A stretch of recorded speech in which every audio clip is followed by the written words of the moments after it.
Now that we're at the end of the hottest part of our summer here in Phoenix, Arizona, I want to do an update video on the test tube that we call the tropical house up at the front part of the property. For those of you here in the Phoenix area, you know that this summer has been the hottest on record. 90%-ish of our days the past couple months have been over 110. Many days were 114, 115, 117. We had zero rain this part of town this summer. And that includes actually last summer as well too. Some other parts of Phoenix had a little bit, but we had no rain down here in Laveen in South Phoenix.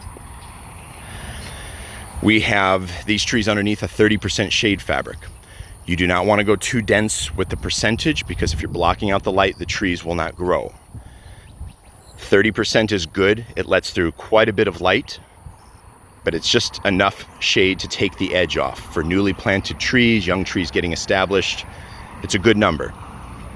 This is gonna come off here probably in the next week or two, and we're gonna replace this before we get cold, before we start getting into the 30s, with a 1.5 ounce frost fabric. So I'm gonna show you some of the hits and misses. Bananas, no problem with the heat. Wax jambu, this one surprised me. No problem with the heat. Actually been pushing out new growth the past month. Patamba here, no problem. Nonce, no issues. June plum, as always, gorgeous. Lots of fruit. They should be ripe here in the next couple weeks. Lychee, this one surprised me. It's been pushing out new growth consistently over the past 90 days. No problems whatsoever with the hottest parts of the summer, as long as they're getting their water. Which, by the way, we've been watering in here about once every 6 to 7 days. 3 to 4 hours of water, so it gets pretty deep. But it's basically just once a week, but they get a large volume of water. Butterscotch sapodilla, lots of flowers, lots of new growth. Aravaipa avocado. Held up well through the summer. There's a little bit of black up at the top, but all things considered, especially the summer that we had, he's alive, he's looking good, no complaints there. Manzano banana behind him, jabuticaba behind the banana, no problems. Dwarf coconut, no issues whatsoever. The one tree I've had an issue with, which was expected, is the green sapote. They do not like extreme heat or cold. Like I said, this was kind of expected. Now that we're cooling off a few degrees, he's been pushing out some new growth at the bottom. Better placement for this tree would have been on the east side of the structure, where it was getting a little bit more shade behind the other plants. It was my mistake placing it here on the west side. Exposed, late day sun coming underneath the shade fabric, a lot of hot, dry wind. Keep that in mind with green sapote. In the back here we have longan, doing well, pushing out lots of fruit. Lacatan banana, amla, otherwise known as Indian gooseberry. They absolutely love the heat. Beautiful plant too. This is quickly becoming one of my favorites. Custard apple. Hog plum, another one of my favorites, otherwise known as mambin. Beautiful tree, delicious fruit. Yellow sapote, otherwise known as canistel or egg fruit. Behind him is the soursop. And coffee. Coffee was another miss. In the middle of the summer, it gets too hot and dry for them. They really need to be brought inside or in a more of a protected area. A little bit more shade, a little bit more moisture. Papaya, star fruit, no problems. Blackberry jam fruit, no problems with the heat with the summer, although he is hungry. I need to get out here tomorrow with some iron and manganese and some fish. These trees, most of these trees were planted about 6 months ago, and we really didn't do much with them. Our soil here is pretty good. Quick drainage, a lot of sand. We were a little lazy. We planted with some worm castings and some fish emulsion, and that was about it. We didn't hit them with anything else, and it's kind of starting to show now. They handled the summer fine, but the new growth is coming out. You can see light colored, a little smaller than normal. So the trees are telling us that they need some nutrients. The pH is starting to catch up with them. Jackfruit is behind this guy. Jackfruit loves the heat. No issues whatsoever here. It's been pushing out new growth consistently over the past few months. Papaya, of course, those are easy. We've got some ice cream bean here. He's put on a few foot of growth past couple months. Star cherry, slow growers. Peanut butter fruit, another one kind of a slow grower. He's got some ripe fruit on it today. In front of me here, we have a 4-way grafted Atamoya, no problem with the heat. And then behind him, we have one of my favorites, the rose apple. So no issues with these guys.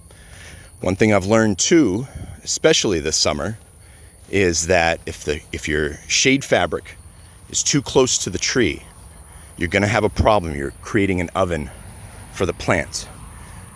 Good airflow is imperative. You're not gonna get good airflow if you've got shade fabric 2 and 3 foot off the tree. I'll come over here to the mango house while we're talking. I've seen a lot of posts on why does my avocado look like death? Why does my mango look like death? And the shade fabric is a foot or so off of the tree. All you've done is created an oven for them. These trees need good airflow. They have no problems with the heat.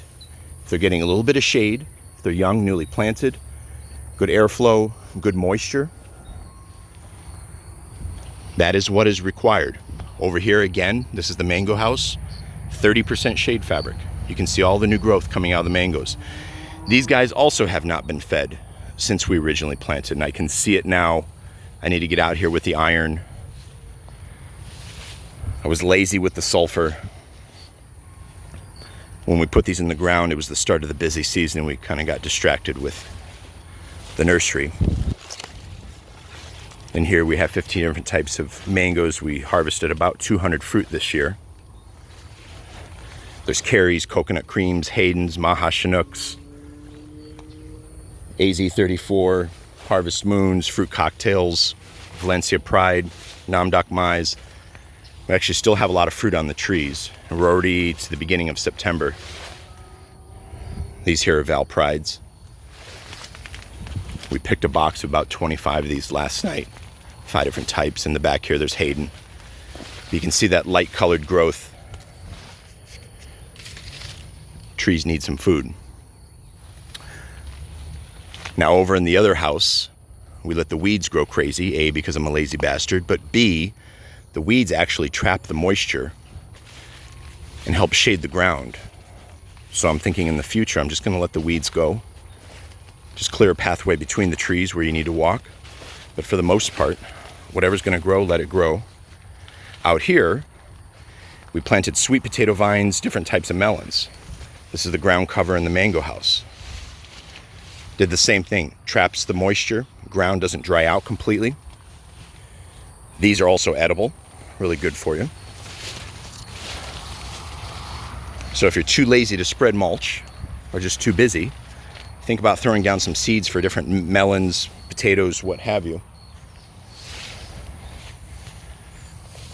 We have not had to do anything since the trees were installed in regards to additional shade or other than that, but like I said, I can see by looking at the trees that they need some nourishment, so we're going to get out here tomorrow and take care of that. This house's shade fabric will also come down here in the next couple weeks, then replaced with the frost fabric before we get to winter. So I believe that's about the end of the tour, the end of summer update. The moral of the story is heat is not the issue. We've had the hottest summer on record. Other than one tree looking like death, everything else is fine, including avocados, lychees, and the rest of it. Creating a proper microclimate, making sure they're well hydrated and fed. Shade the ground, either through mulch or vegetation. If you have any questions, please ask in our Facebook group, Living the Green Life. Our Instagram page is Seamus_O'Leary_. Sorry for the long video today. Have a good weekend.